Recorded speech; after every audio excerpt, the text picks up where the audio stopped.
our study of what are called the 12 links. The 12 links are about what are called conditions. Remember, whatever happens in our lives never happen for only one reason. There's no such thing. There are many reasons. Better word is conditions. Many conditions coming together to make many things happen. Right? So they're called conditions. Or conditionality, if you like, right? So let us kind of recall what we have studied. Section 17. Have you all got it? Everyone got page 56, section 17?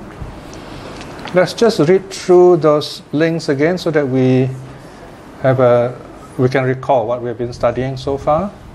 Ready? We start with that is. No need to say that is. We just say with ignorance. With ignorance as condition, mental formations arise. With mental formations as condition, there is consciousness. With consciousness as condition, there are name and form.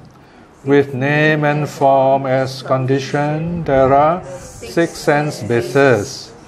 With the six sense bases as condition, there is contact. With contact as condition, there is feeling. With feeling as condition, there is craving. With craving as condition, there is clinging. With clinging as condition, there is existence.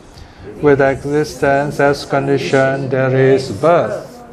With birth as condition, there are decay and death. There also arise sorrow, lamentation, pain, grief and despair. Such is the arising of this whole mass of suffering. So, our life onwards arise from various conditions. But in a sense, if you want to, like, say, talk about where is the best place to understand how our life begins, we can say we start with ignorance. Okay? But remember, this is a circle, It goes round and round, so it's endless. Right? Now we say there are 12 links, but actually there are 11 what I call conditions, propositions, if you like. Okay, but we say 12 links because the last one joins back to ignorance. It goes round and round. Okay. Now just to recall, because this is a very difficult topic. Let us start it one more time, just a quick revision. In Buddhism, we don't talk about first cause. Other religions, they all try to explain, how did this world begin? So you have two common ideas in religion, world religions today, the world big religions. The first kind, we call them the God religions. They believe in some kind of God. Mostly Western, Judaism, Christianity, Islam. They believe that time is linear, point A, point B. Okay, God created the world, point A, and then He decides to destroy the world, point B. Okay, don't ask why. Okay, so that is their way, right? Linear time. Now, all this religion, they all start in the same area. It's called the Middle East. And they all center around one prophet, one patriarch called Abraham. So they are called the Abrahamic religions. Okay, these three, they're interconnected. Then you have the Indian religions. You see? Now, the world major religions today actually start in India. It's very interesting. China doesn't really have religion. They have philosophies. Confucianism, even Taoism is a kind of philosophy. The religion are the common people's religion. They worship this, worship that. There's no philosophy like Buddhism, Hinduism, Christianity. Okay, that's one reason why Buddhism became very successful in China, because Buddhism is the only philosophy that's religious that's able to capture the imagination of the Chinese. They find there's something missing there, and they found Buddhism gives them all these interesting ideas. The religions of India, also the two kinds. One, they believe in God, the Brahmins, and then you have those who reject the Brahmins. The Brahmins are very powerful. They use the God idea to say, oh, we are born from the mouth of God, so we were ruled, we are the highest caste, and so on. But the other, the nobles, the merchants, and the workers, they don't accept this idea. So there is a group called the recluses, the Brahmins, recluses, Brahmin, samana, okay, samana, recluses. In Chinese, it's saman, okay, saman, okay. So these samanas, these recluses, they reject the God idea, okay. So Buddhism is one of them.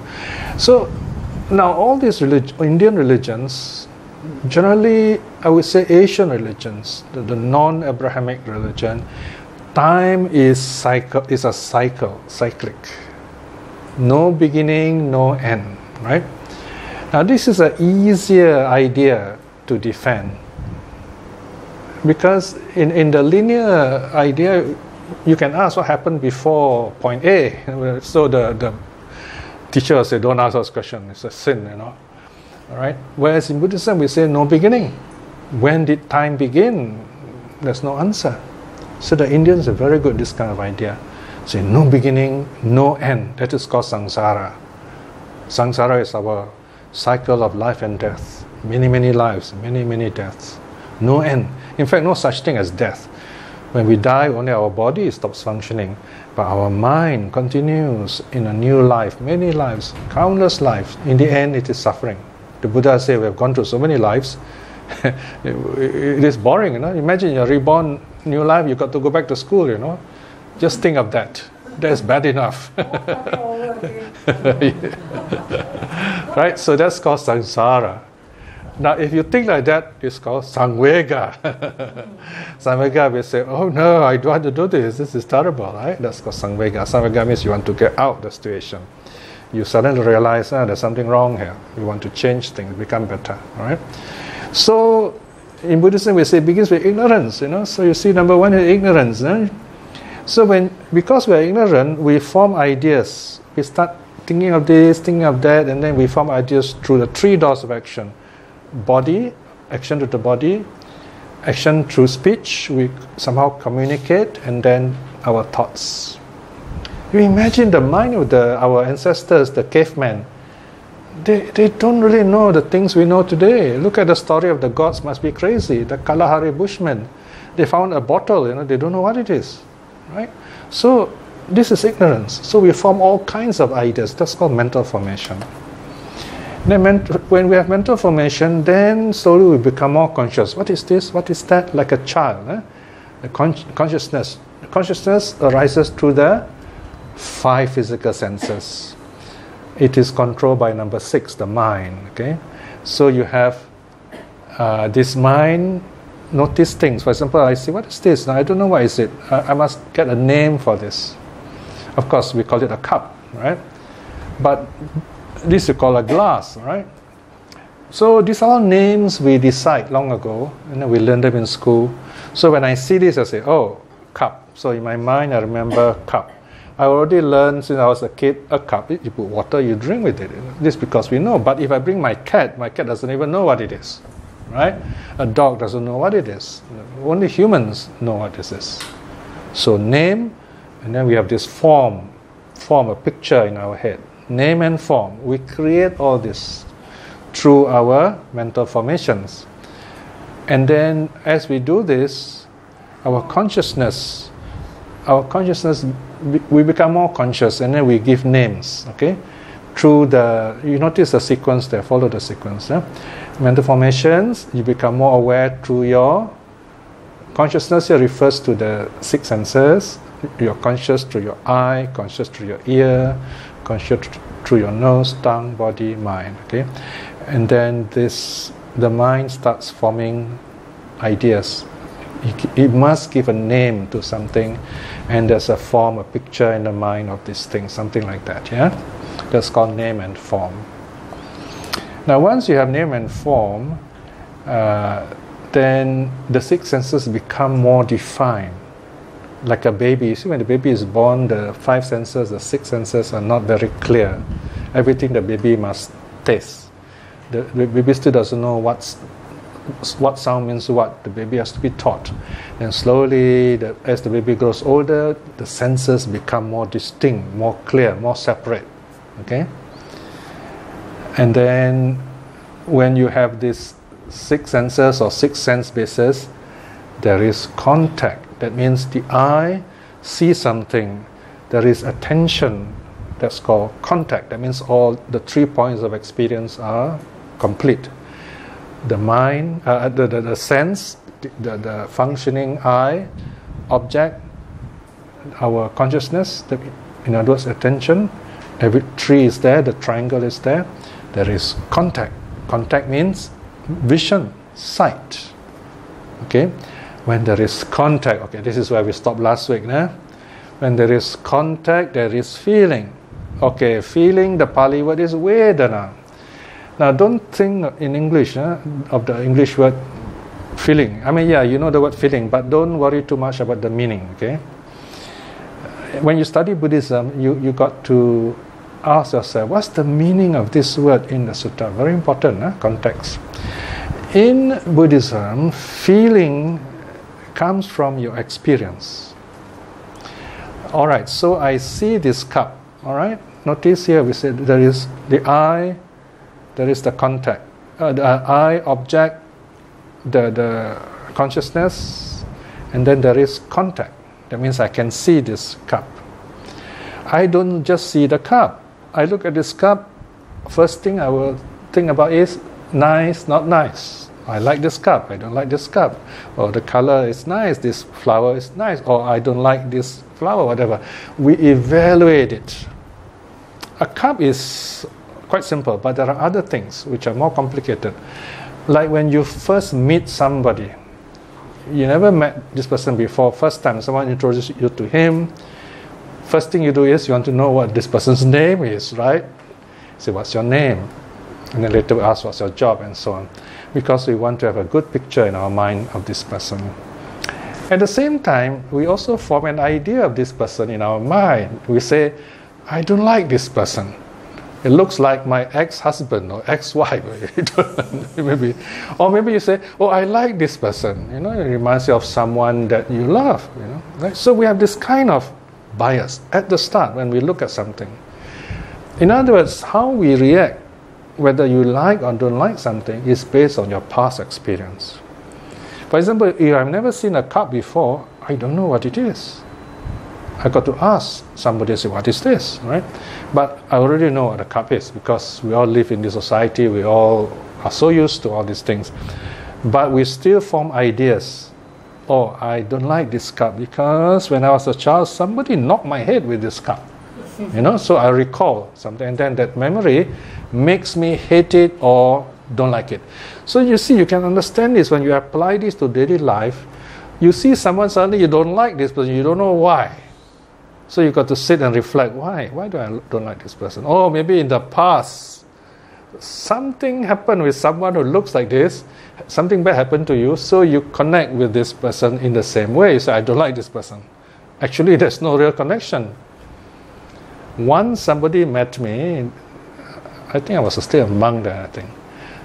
Usually it's to the ladies, the men are not so expressive, So this lady said, oh, he looks like my uncle. So I responded, I said, I hope you love your uncle, huh? Because if it's a bad memory, I'll be quite scared, see. So you say, like, it looks like my uncle. You want to know how does this person think, you see, right? So this is what happens to us. We tend not to look at the thing as it is. We value judge it. We add value to it. And this is something we can recognize if you understand this dependent arising. Then we will say, oh, no, I should not judge people. This is a new person. I don't even know this person. I got to know this person, all right? So feeling, you have three kinds of feeling. pleasant, unpleasant, neutral. Pleasant means you want it. You say, wow, very nice, I want it, right? Unpleasant, you say, oh, I don't like it, you know. It includes feelings. For example, you say, wow, it's so warm, I don't like this weather, right? So these are normal things. Liking, disliking, very normal, right? But the third one is very tricky, neutral feeling. This is very interesting when you meditate. When you meditate, let me tell the story of this person, okay? This is a real story also. This young man, he learned meditation on his own. He read some books and he meditated. The book is quite clear and he practiced it quite correctly. So he meditated and then his breath starts slowing down. Oh, very nice, he likes it. And then suddenly the breath seems to stop. And he got very worried. He said, oh, what's happening? I'm going to suffocate. And he breathed in and out and he couldn't meditate anymore after that. So he asked me why. I said, that's because you studied on your own without a teacher. You did it right most of the way, but when it came to the most important part, you don't know what to do. The most important, because what happened to him was, he experienced very nice experience. He knows, wow, very nice, okay. But he experienced something neutral, something he never experienced before. So you don't know what it is. He experienced a kind of peace. So the breath seems to stop. Very nice, very peaceful. No more feeling, no more breath. He got very worried because he never experienced this before.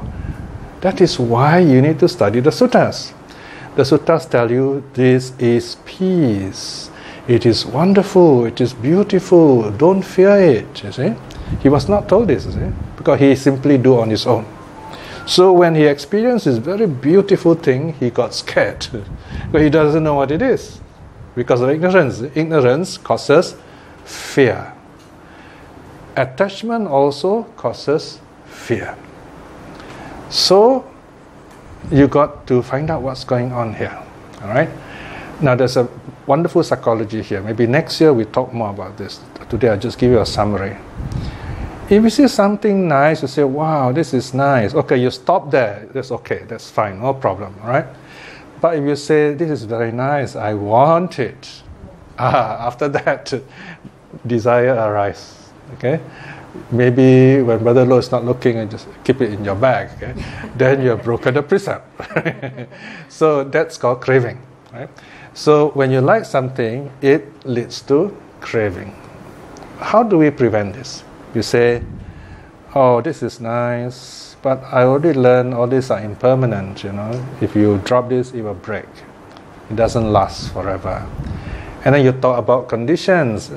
It looks nice because I saw something like this before, so now I also think it is nice. But there are many other cups, you know, even nicer than this. Okay? So then you don't get caught up with craving. Right? Craving means you want something which you don't have. On the other hand, you look at it, you say, I don't like this cup. Somebody hit my head with this cup. I hate this cup. But then the cup has done nothing to you. The cup cannot, you know, hit you by itself. Somebody used the cup. So why hit the cup? And moreover, if something happened in the past, long ago, you know, you got to let it go. So you tell yourself, oh, this is all in the past. It's all dead and gone. I should leave it buried. Okay? This is a different cup. In fact, every time you come here, you think you're looking at the same cup. According to Buddhism, it's a different cup. This is never the same cup because every moment this cup is changing. You may say, it doesn't change, I don't see anything. Well, you don't see it, but the atoms are changing. Now, this movie is easier, this recording, everything is changing. You see so many frames inside, they're changing all the time. If you just look at one frame, you don't know what it is. There's no movement. Right? So this, another way of putting it, this cup is not really a thing. This cup is an event. I hope I'm not going too far here. Here, meaning that this cup is what we use it for. Okay? It's just a cup. So we don't get attached to it. We don't say, I like it, I don't like it. We just say, it's a cup. That's all. All right? So, neutral feeling. On the other hand, if you say, look at this cup and you have no feeling, and then you don't care about it, then ignorance will arise. Okay? Why? Because you don't even care what it is. You don't ask what it is. You don't know what it is. Then there's no learning, see? Right? So you must not live it like that. You must say, okay, it is neutral, but it is impermanent. Then you know everything is changing. Now these three things, notice, greed, hate, delusion. They sound familiar, don't they? Right? First you look at it and say, oh, I want it. That's greed. You say, I don't like it. Someone knocked my head with this. That's hate. Opposite, huh? And the third one is, I don't care what it is. I don't know what it is. I don't care. All right? That's ignorance. Greed, hate, normally we say delusion, right? This is on the simpler level. We say these are the three unwholesome roots. On the deeper level, unconscious level, these three are called ignorance, repulsion, lust, repulsion, ignorance. They are more powerful version of the three roots: greed, hate, delusion. So this is how greed, hate, delusion arise. Whenever you don't like something, it reinforces your hate. Okay? When you like something, it reinforces, it strengthens your craving, desire. If you see something but you don't care about it, then it reinforces your ignorance. So that's how these three roots become stronger. So we do the opposite. If we like something, we practice non-lust, letting go. We say it's impermanent, let it go. Impermanence is the easiest, right? If we are not happy with something or someone, we show loving kindness. We say, may you be well and happy. We smile in our hearts, then the hatred is gone. Right? So we practice non-hate, non-greed, non-hate. Thirdly, we practice non-delusion. Opposite of delusion is non-delusion. Non-delusion is, of course, wisdom. Well, you get wisdom from the suttas. You get wisdom from your meditation. You get wisdom from asking questions, from learning. Right? So that's why we need to study the suttas. That helps that way. Okay? So there you are. So this gives you some already very deep ideas on how greed, hate, delusion, the three main emotions in our life that cause us a lot of problems. The three main emotions that cause us problems: greed, wanting something; hate, pushing it away, what we don't like; delusion, we don't know what it is. Okay? These are the three things that cause us suffering. To remove the effect of these three unwholesome roots, we practice the opposite. Non-greed, which is charity; non-hate, which is loving kindness; non-delusion, which is wisdom. Alright, so that is a summary. Alright, so that is still feeling. You notice a lot to talk about feeling, right? So if you don't stop the feeling, then next one is what? Craving. See, I already mentioned all these things to you, right? You want this, right? Craving means you don't have it yet. You see it, but you don't have it yet. Then when you get it, you cling to it. You don't want to let go. Or so you think. Okay? You think, oh, I must hold on to this. It's called clinging. Very often, the most thing we cling to is ideas, views. We hold on to them. Okay? Clinging, when we cling, we become that idea, existence. Existence sometimes translated as becoming. That means you become what you think. For example, a robber likes to stay in the dark, wait for victims to come, and then attack the victims, steal things. Right? So he's so used to the dark, and as he grows old, he likes the dark. And then he dies, the mind is used to the dark. So the mind floats around, look for dark places. And this thief is like an animal, stalking, waiting for victims. So it's not human, is it? Not a human mind. So this mind of the thief will look for a similar kind of being. Maybe a tiger, lion, or some kind of, or preta, and be reborn in that state. So if you are used to happiness, you do good things, then when you pass away, your mind also will be happy, peaceful, and you'll be reborn happy. Okay, so that's the basic idea of rebirth. So that's called existence. You become the ideas that you hold. And from existence, there is birth. So this one is next life already. Right? So this brings you next life, as I mentioned just now. And whenever there is birth, there will be decay and death.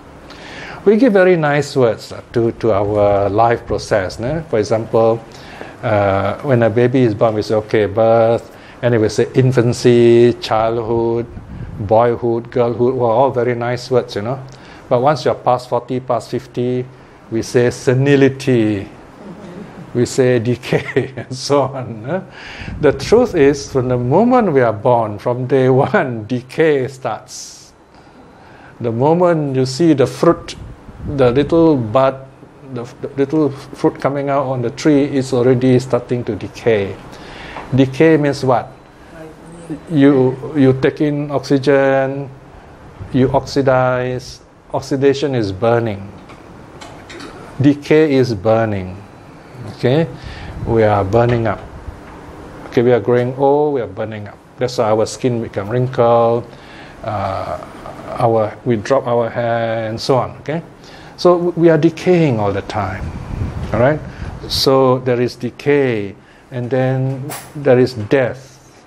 Okay, in fact, our life is marked by the 3Ds. 3D is a 3D life. 3D. Yeah.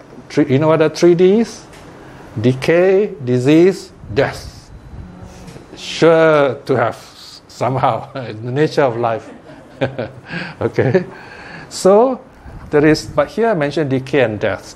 Okay, sometimes disease is mentioned. So because of this, the last line says, there also arise sorrow, lamentation, pain, grief, and despair. These are different kinds of suffering. All right. So this is how suffering arises according to the Buddha. So this is called the cycle of life and death. Everything goes in a cycle. All right. So that completes these 12 links. All right. So you can see. You say, wow, simple. You hear it's very simple, but when you look at it, wow, it's very deep. We have a few more suttas, important suttas to finish, So next year we'll still be using this book because the next sutta talks about karma, I mean, sometimes you may do bad karma, but the effect won't come immediately. So you're still safe. You know you made a mistake, and then, you prevent. You don't do it again, and so on. So how do you do this, right? Yes. It's called the parable of the lump of salt. It's very important sutta to know. And then there are Sarakani sutta, very interesting. It's about this man who's a drunk, but he became a stream winner. So how did that happen? Okay, so that one is Sarakani number 3.7. Now then you have something, if there's time we'll do 3.8. Why some marriages fail. This is a quite funny story, couple of stories. All right, and then the 3.9 is the last one. It depends if it's easier, we'll study it. If it's too hard, then we will study another time. It's about karma also. All right. So, what else you want to ask? Any questions? You're not sure? One of the interesting characteristics of early Buddhism means the Buddhism in India, following the Buddha, is that the suttas repeat. Inside the sutta there's a lot of repetition because the people listen to the teaching. Not like today, got a lot of books to read. So you notice when I translate, the style is different. I arrange nicely, paragraph and so on, so easier for your eyes to see. But there's a lot of repetition. The point is this, we tend to forget things. You have studied for, I don't know about, 2 years, is it? Nearly 2 years, no? So, and I'm sure some of the things you forget and so on. So this is where you go back to look up. You don't have to read the whole thing, just to highlight those parts, and then you read the context, read the paragraph, and then when you don't understand, you go on reading to say, what does this mean? Look at the footnotes. Okay, now the footnotes will tell you, go to this SD, volume this, SD that. So you go to online, you find everything is there. So nowadays, it's just your effort. You spend in the comfort of your own home, your computer, you can look up all these things and you study on your own. Okay? If you have difficulty, you can question me, you can ask Brother Low, all right? So everything is given to you here.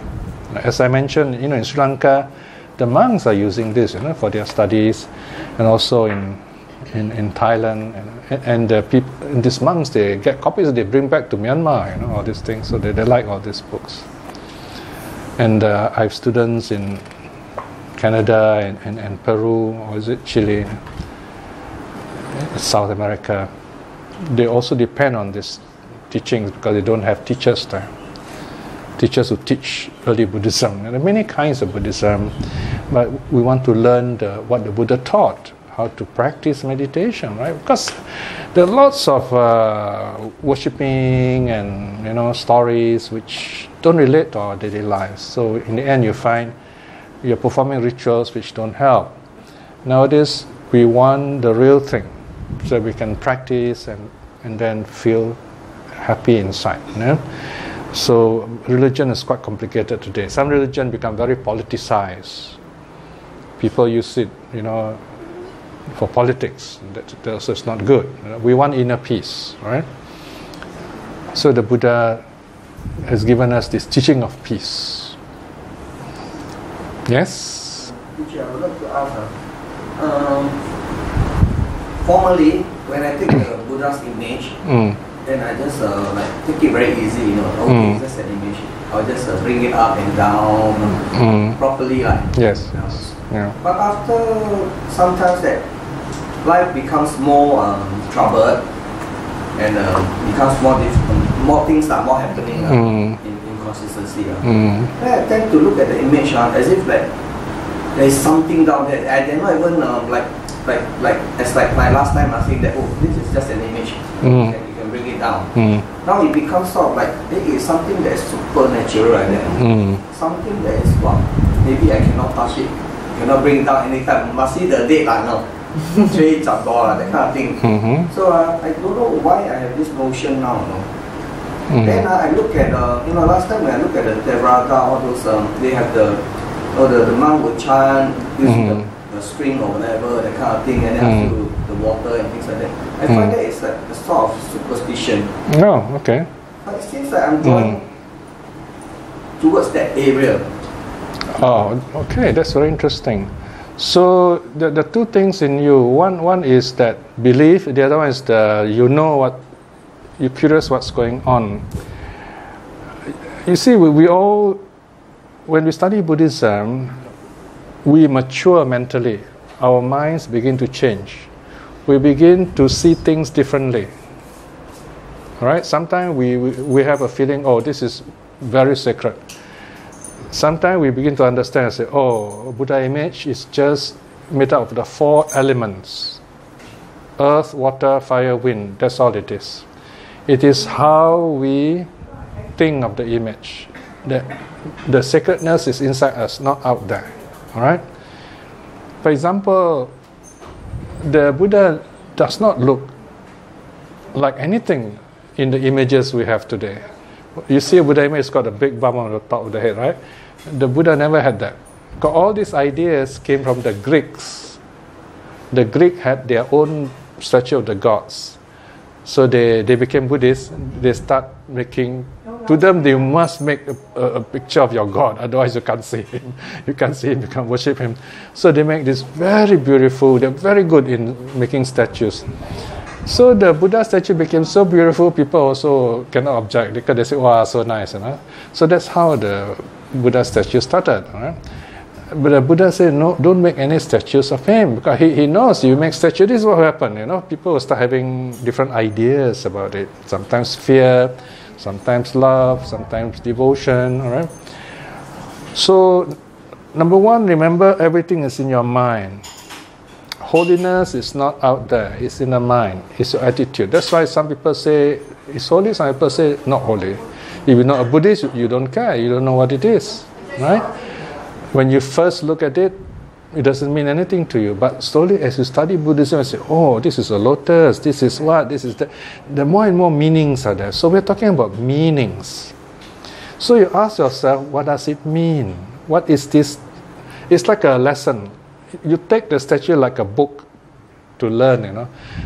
So the Buddha sitting, okay, first of all, the Buddha, you look at the posture, the legs are posture. How is he sitting? Or cross-legged, that's called lotus posture. That's for meditation, right?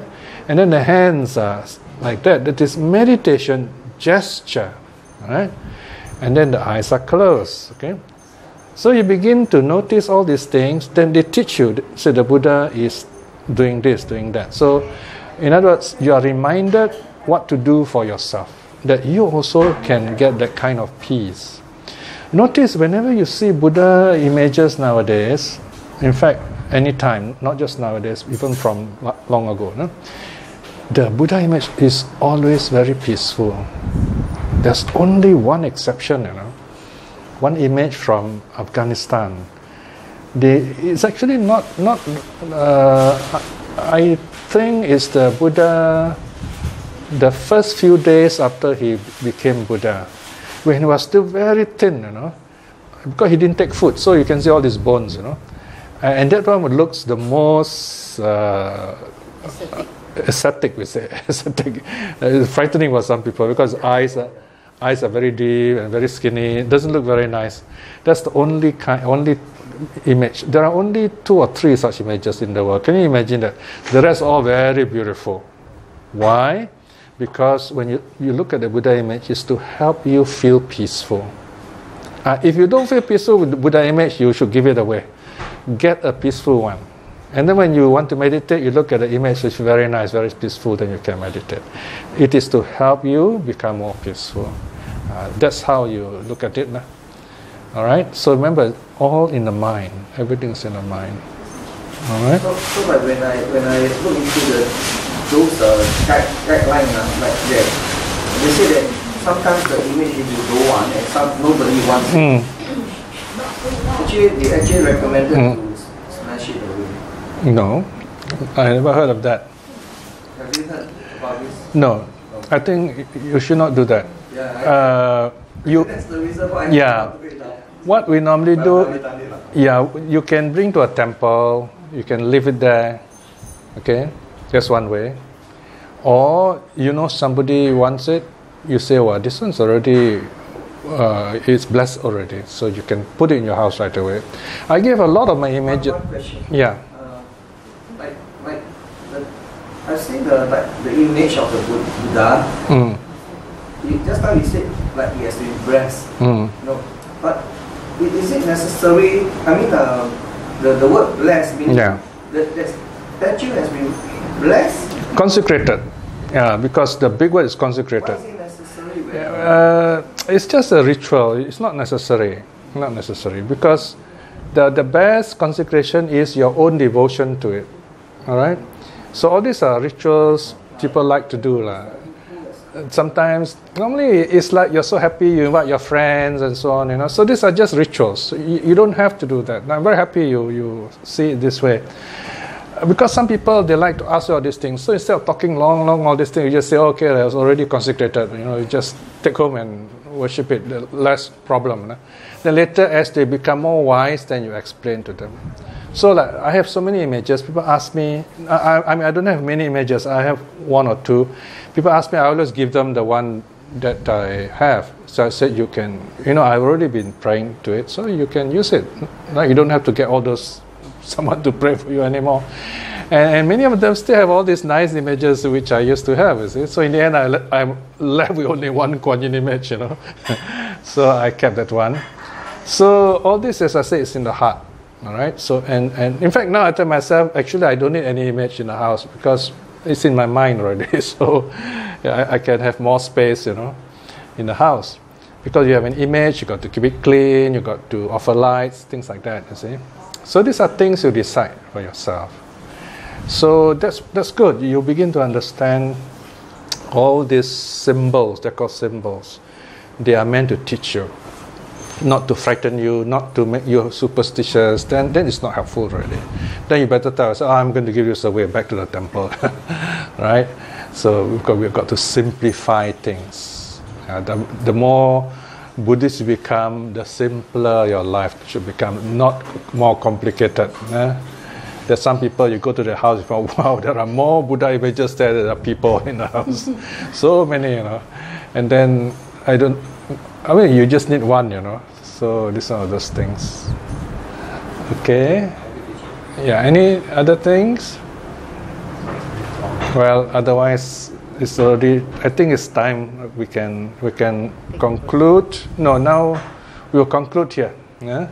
And then we will have our New Year celebration. Okay, the year is ending.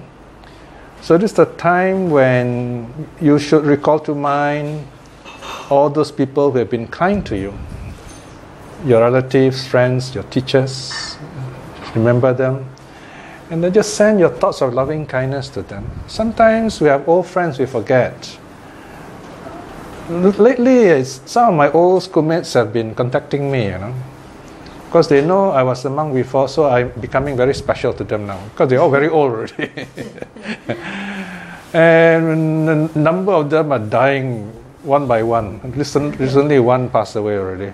Another one say he's exercising because he is afraid Alzheimer's, if he doesn't exercise, he'll get Parkinson's, So things like that. We're all aging, So I seem to be one of the healthiest amongst them.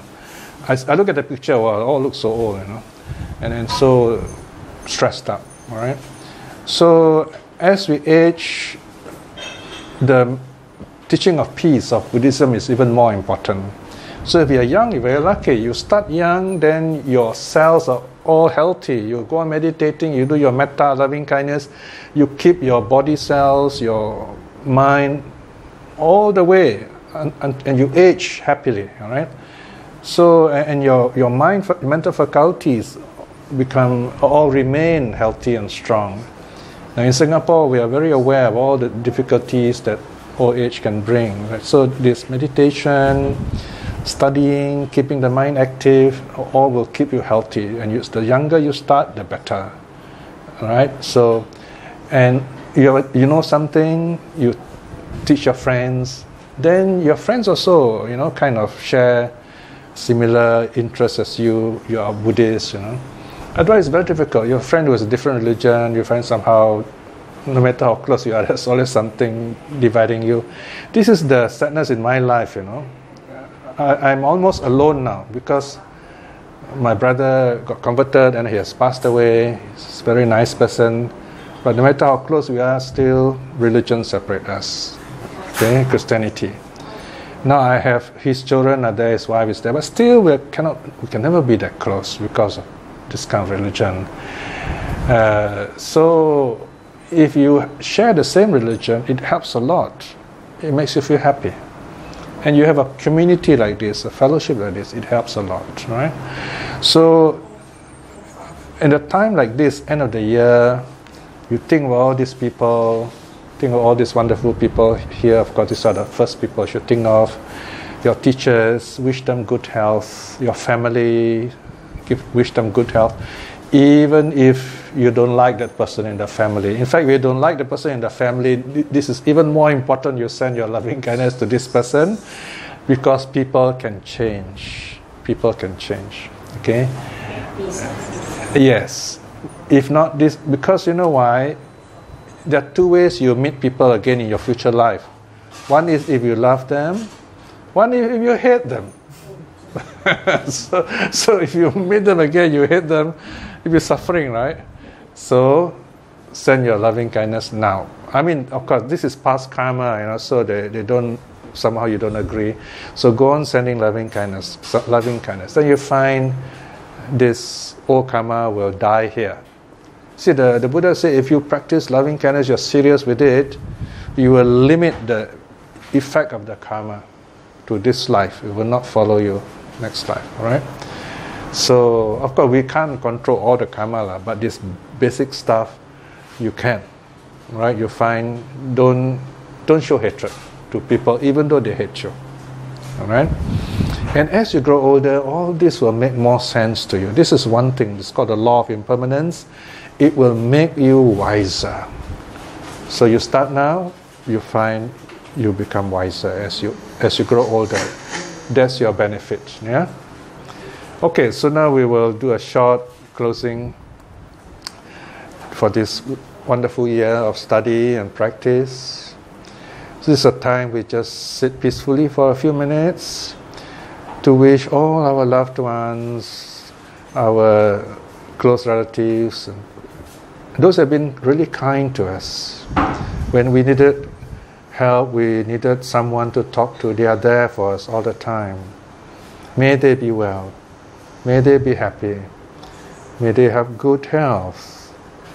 May their minds be clear. May they see the Dhamma with joy. May you be well and happy too. May we grow in the Dhamma. May we grow in mental peace, in wisdom and compassion. Above all, may we feel the peace and the courage to aspire to be stream winners in this life itself. We do this by constantly reflecting on impermanence. Whether we say we want to be stream winner or not, as long as we reflect on impermanence, that will help us. Everything is impermanent. And by all the good deeds we have done, may our relatives be well and happy. May our teachers be well and happy and continue to teach us the Dhamma, the true teaching. May those who are seeking the truth, who are practicing to find the true teaching, find the path in this life itself. And may those who are lost, those who have difficulties, may they too find the right way. May they too find the true teaching. May they all be well and happy. Sadhu, sadhu, sadhu.